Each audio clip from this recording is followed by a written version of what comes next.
बिहार विधानसभा चुनाव के पहले चरण के लिए प्रचार का शोर थम गया है। अब सिर्फ डोर टू डोर कैंपेन चल रहा है। पोलिंग पार्टियों को रवाना किया जाएगा। कल 121 सीटों पर वोटिंग होगी। पहले चरण में 16 मंत्रियों के अलावा महागठबंधन के सीएम उम्मीदवार तेजस्वी यादव की चुनावी किस्मत का फैसला होगा।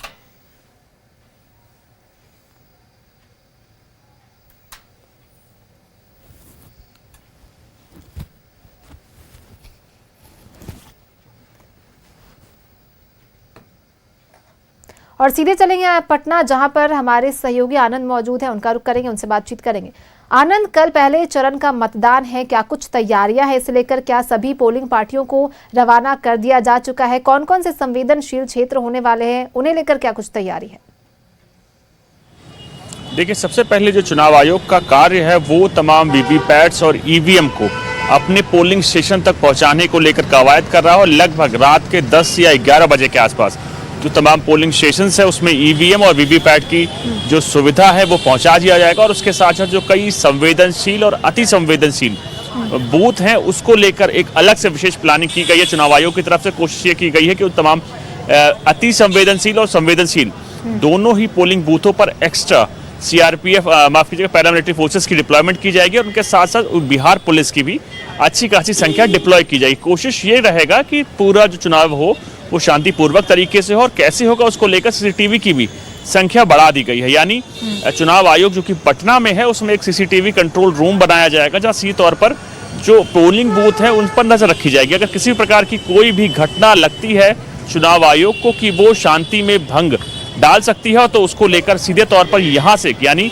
जो बिहार में पटना में कंट्रोल रूम है चुनाव आयोग का, यहाँ से सीधे तौर पर डायरेक्शन उस पोलिंग स्टेशन को दी जाएगी। और कोशिश ये की जाएगी किसी प्रकार की हिंसा चुनाव में ना हो, क्योंकि पहले फेज का चुनाव है और सीधे तौर पर कई ऐसी सीट हैं जो अति संवेदनशील और संवेदनशील इस श्रेणी में आती है। चाहे मोकामा की आप बात की जाए, मोकामा में चुनाव से कुछ दिन पहले ही आरजेडी नेता दुलार चंद यादव की हत्या हुई है, जिसके बाद से ही वहां पर सियासी माहौल पूरी तरह से गर्म है। और कोशिश यह चुनाव आयोग की कि किसी भी प्रकार से कोई हिंसा ना हो। और अगर मोकामा की बात की तो कई अलग अलग सीट्स हैं जिसको लेकर चुनाव आयोग ने एक विशेष तैयारी की हुई है, क्योंकि वो संवेदनशील अति संवेदनशील कैटेगरी में आते हैं। तो अगर आप देखिए पहले फेज के कल सुबह से ही जैसे ही मतगणना शुरू होगी, चुनाव आयोग ने इसको लेकर कई तैयारियां की है। जैसे पिंक बूथ बनाए गए हैं जहां महिलाएं ही पिंक बूथ का संचालन करेगी। वोट डलवाने से लेकर तमाम अलग अलग चीजें को महिला के हाथ में होगा। और सीधे तौर पर अगर बात की जाए जो भी पोलिंग स्टेशन होंगे जहां अगर वरिष्ठ लोग आते हैं, वरिष्ठ सज्जन आते हैं, तो सीधे तौर पर उनको व्हील चेयर की सुविधा होगी, पानी पीने के लिए सुविधा होगी, पंखे की सुविधा होगी। और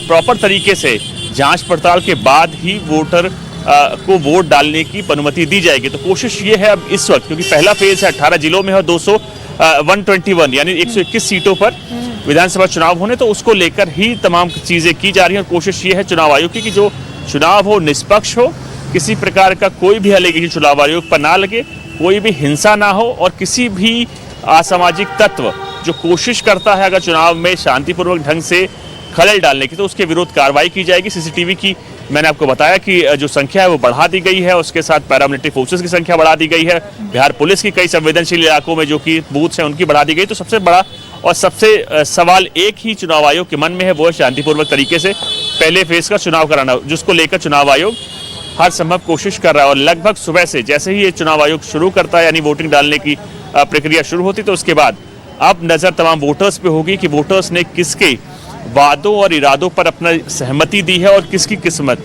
अब खुलेगी। वो 14 तारीख वो दिन होगा कि तमाम सीटों पर पता लगेगा किसकी जीत हुई है। तो ऐसे कई बड़े नेता हैं, चाहे आप नितिन नवीन से बात की जाए, चाहे तारापुर से सीधे तौर पर सम्राट चौधरी की बात की जाए, चाहे महागठबंधन के सीएम उम्मीदवार तेजस्वी की, चाहे तेज प्रताप की, ऐसे समेत लगभग 1 दर्जन से ज्यादा मंत्री हैं बिहार सरकार के जिनकी किस्मत पहले फेज के चुनाव में ईवीएम में बंद हो जाएगी। जी, तो जो 16 मंत्री है आनंद, 16 मंत्रियों की किस्मत इस पहले फेज की वोटिंग में दाव पर है, तो उनके क्षेत्र में कैसा फीडबैक आ रहा है? उसको लेकर बीजेपी एक सर्वे कराती, क्योंकि बीजेपी के लिए कहा जाता है ये बॉडी है या कहे पार्टी है वो अलग हमेशा ही चुनावी मोड में रहती है। तो बीजेपी की जो सर्वे आया है उसमें हमारे सूत्रों ने हमें बताया है कि बीजेपी के सर्वे में चीज सामने निकल कर आई है कि वो अब तक 140 सीटों पर बढ़त बनाए हुए हैं। और सीधे तौर पर अब जब प्रधानमंत्री कल 2 रैली प्रधानमंत्री के सेकंड फेज के चुनाव को लेकर है, तो वो भी जब गरजेंगे तो सीधे तौर पर उसका फायदा बीजेपी को होगा। तो अब जो अगर एनडीए की सीटें बढ़ेंगी तो बीजेपी की जो सीटें हैं उसको लेकर हमने जब पूछा अपने सूत्रों से, तो उन्होंने साफ तौर पर ये बताया कि जो बीजेपी की अभी जो वर्तमान में सीटें उससे 10 से 12 सीटें ज़्यादा आ रही हैं। और आपको याद होगा 2020 का चुनाव जब जेडीयू के सामने एलजेपी यानी चिराग पासवान ने अपने उम्मीदवार उतारे थे, जिसके चलते सीधे तौर पर जेडीयू को नुकसान हुआ था और जेडीयू की संख्या यानी विधायकों की संख्या कम हुई थी। लेकिन अब 2025 से और पांचों पांडव अगर आप बात की जाए, जो एनडीए कहता है पांचों पांडव मतलब एक बीजेपी, जेडीयू, चिराग पासवान, उपेंद्र कुशवाहा और जतिन मांझी, तो सीधे तौर पर ये सारे एक साथ होकर ही वोट शेयरिंग के तहत लड़ाई कर रहे हैं, जिसके तौर पर माना जा रहा है कि कहीं ना कहीं इनको फायदा होगा। और सीधे तौर पर अगर महागठबंधन को देखें तो महागठबंधन में कई चीज़ें सामने निकल के आई हैं जो सीधे तौर पर गठबंधन पर सवाल निशान उठा रही हैं। जी चलिए, देखने वाली बात हुई कल वोटिंग में कितना जोश दिखता है, नए वोटरों का किस तरफ रुझान रहता है, जनता क्या कुछ फैसला सुनाती है। बहुत बहुत धन्यवाद हमारे साथ जुड़ने के लिए और इन तमाम जानकारी को साझा करने के लिए।